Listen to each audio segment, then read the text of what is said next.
السماء جلالا فأزيد أسراب الغيوم جمالا. بسم الله الرحمن الرحيم. الحمد لله والصلاة والسلام على رسول الله وعلى آله وأصحابه أجمعين. اتم فصل دا د مد په بیان کې، یعنی په دې فصل کې با د مد اړوند موضوعات زیر بحث نیول کېږي. د مد د تعریف نه نیولې تر اقسامو پورې او د مد مقادیر او اندازې او ټول جزئیات سره به ان شاء الله بیانېږي. په اول قدم کې د مد تعریف وړي. مد څه ته وایي؟ میم دال مد لغوي معنا دا کشول، اوږدول، راښکل. لغت کې نه مد دا د دوو تورو نه جوړه و کلمه ده، ځکه کلمه وایي هم دې ته چې معنا ولري. نو کله کله کلمه دو حرفي هم وي، لکه دلته چې ده اوس درې حرفي څلور حرفي خو ډېر وي، یعنې که د دوو حرفو نه هم وي خو چې معنا ولري نو هغې ته کلمه ویلی کېږي. بیا د څو کلمو نه جمله جوړېږي او د څو جملو نه بیا یو پاراګراف جوړېږي. دا به تاسو ادبیات والا ښه پوهېږئ په دې باندې معنا. مد په لغت کې اوږدول او راښکلو ته وایي. دا اوږدول او راښکل دواړه په یو معنا ده، خو مترادف کلمات دي. مثلا دا لاس دا لاس اوږده صحیح شو، یا اخونه کشه. نو کله مد چې دی نو جا اوږدېږي، کله کشېږي جی. صحیح شو. اوږدول او راښکل په یو معنا ده. خو زمونږ کار د دغې لغوي هغه سره ډېر نه وي. اصلي تعریف زمونږ اصطلاحي پکار ده چې مونږ کم فن کې لګیا یو چې هغه قرائت ده یا تجوید ده. قرا حضرات د علم التجوید ماهرین او استادان د دغې من نه کم تعریف اخلي. ښه اوږدول که مطلق اوږدولو پسې لاړ شو نو څه شی اوږدول؟ نور موضوع معلومه نه ده. دلته بیا موضوع مشخص کوي، اطالة الصوت. اوږدول د لاس نه یادوي، اطالة الصوت اوږدول د आवाज. کم ځای کې؟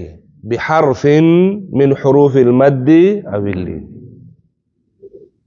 په حروف مد او په حروف اللين کې आवाज اوږدولو ته مد ویلی کېږي. اوس که چېرته یو څوک په حروف مد کې نه په بل ځای کې आवाज اوږدوي نو هغې ته مد نه ویلی کېږي. په لغت کې به ورته مد وایي، په لغت کې، خو د قرات په اصطلاح کې به هغې ته بیا مد نه ویلی کېږي. ځکه دلته اوس مثلا یو څوک وایي الحمدو، دا اوس راکاږي، کشوي یې که نه، نو دا اوس مد ده نه ده. ځکه مد نه ده چې مد دپاره خو ځای مشخص شو.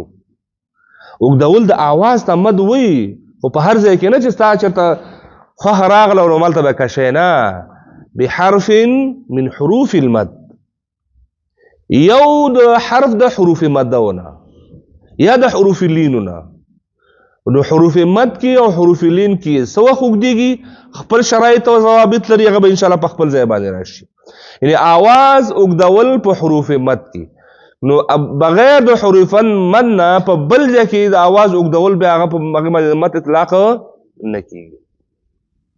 حضرات دې ته اوس حروف مد باید وضو پیژنو، حروف لین باید وپیژنو، څو دي او کم کم دي. حروف مد درې دي، واو الف یا، دا حروف مد دي. آیا واو الف یا دا هر وخت مد وي؟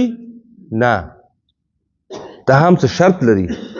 د هغو شرایطو سره که راشي نو حروف مد به وي، که هغه شرایط یې نه وي بیا حروف مد کېدلی نشي. الف کله مد وي چې کله مخکې دی نه فتحه وي. دا موږ په ابتدایي کتابونو کې موږ الف ساکن یا الف خالی لیکلی و.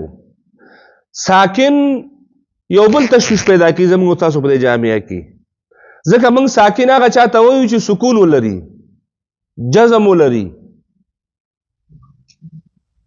صحیح شو خو اصل کې ساکن چې کوم حرکت ونه لري هغه ته ساکن ویل کېږي حرکت چې ونه لري هغه ساکن وي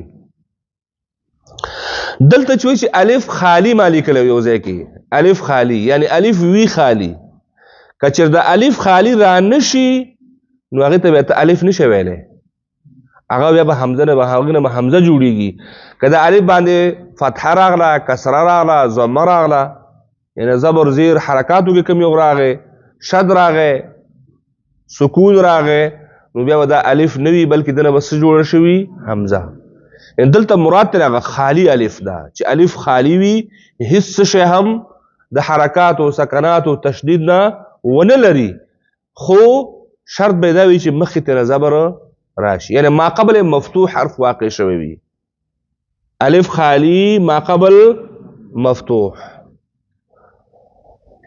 واو دوهم حرف د مد واو به ساکن وي یعنی حرکت نه به خالی وي پرون موږ ولې ساکن چاته ویل کېږي چې د حرکت نه خالی وي حرکت ونه لري چې حرکت ونه لري نو جزم به لري یا به سکون لري جزم او سکون چې په کوم حرف باندې راشي نو هغه ته ساکن ویل کېږي نو واو ساکن ما قبل ضمه ما قبل پیش اوس کچې دغه شرایط پکې پوره نه وي یو ځای کې واو راغلی وي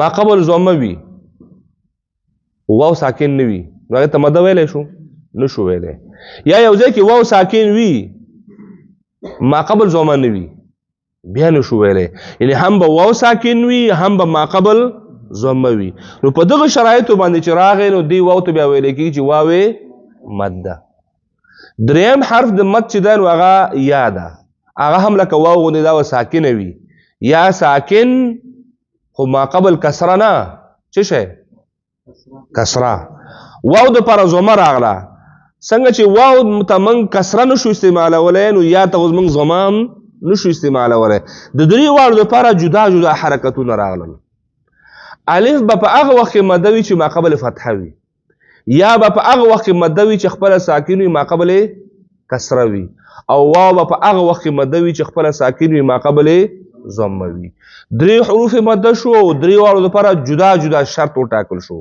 الف دپاره فتحه یا دپاره کسره او واو دپاره ضمه په دغو شرایطو باندې چې راغلل نو بیا دې ته بیا حروف مده ویلی کېږي او که دغه شرایطو نه علاوه همدغه درې واړه حروف راځي په قرآن مجید کې په ډېرو ځایونو کې به راغلي وي نو هغې ته موږ مده نشو ویلی او هلته آواز اوږدول هم بیا مد نه بدل کېږي ځکه هغه حروف مد نه دي دلته خو ول چې اطالة الصوت بحرف من حروف المد آواز به اوږدوي خو یو د حروف مدونه یو حرف به راغلی وي دغه درېونه په دغو شرایطو باندې چې دې ته مده ویلی کېږي الف خالی ما قبل فتحه واو ساکن ما قبل ضمه یا ساکن ما قبل کسره نو دې ته بیا ویل کېږي حروف مد بیا په دوی کې همیشه دپاره مد کېږي همیشه دپاره مد کېږي په دغو شرایطو باندې چې راغلل ځکه چې په دې حروفو کې باید مدیت صفت همیشه دپاره موجود وي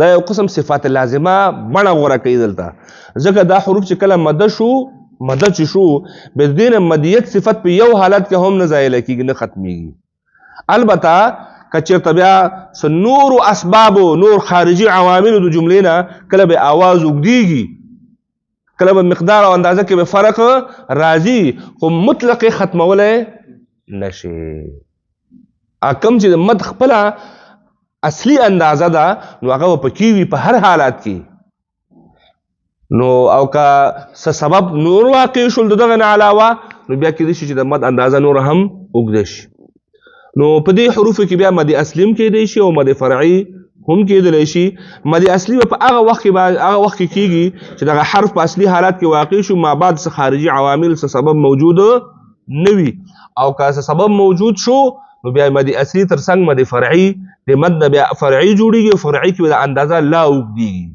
اندازه به نور هم اوږدیږي. نو دا د حروف مد. حروف لین دو دي، واو او یا. خو همدغه واو همدغه یا په حروف مد کې هم شاملو، او الته شرط فرق کو، واو نه مخکې پیش، د یا نه مخکې زیر. د لین په صورت کې واو او د یا دواړه ساکن او ما قبل فتحه. الف خاصم پکې نشته، الته فتحه الف د پاره وا مده کې. په لین کې الف شته نه، واو او یا دي خو ما قبل فتحه. دې ته بیا حروف لین ویل کېږي، حروف لین. نو په دې کې هم بیا مد صورت نیسی، خو په یو صورت باندې چې سبب واقع شي. یعنی اول دا حرف لین ثابت شي چې دا حرف لین ده، او د حرف لین لپاره شرط څه شی و؟ د دوی سکون، یعنی د واو او د یا سکون او ما قبل زبر راتک. حرف لین ثابت شو، او د مدیت لپاره شرط دا چې د پسې باید سکون واقع شي، د پسې باید سکون یو ساکن حرف واقع شي. دا سکون که اصلي وي او که عارضي وي، په دواړو صورتونو کې تفصیل به ان شاء الله وروسته راځي. وصلى الله تعالى على خير خلقه محمد وآله وأصحابه أجمعين.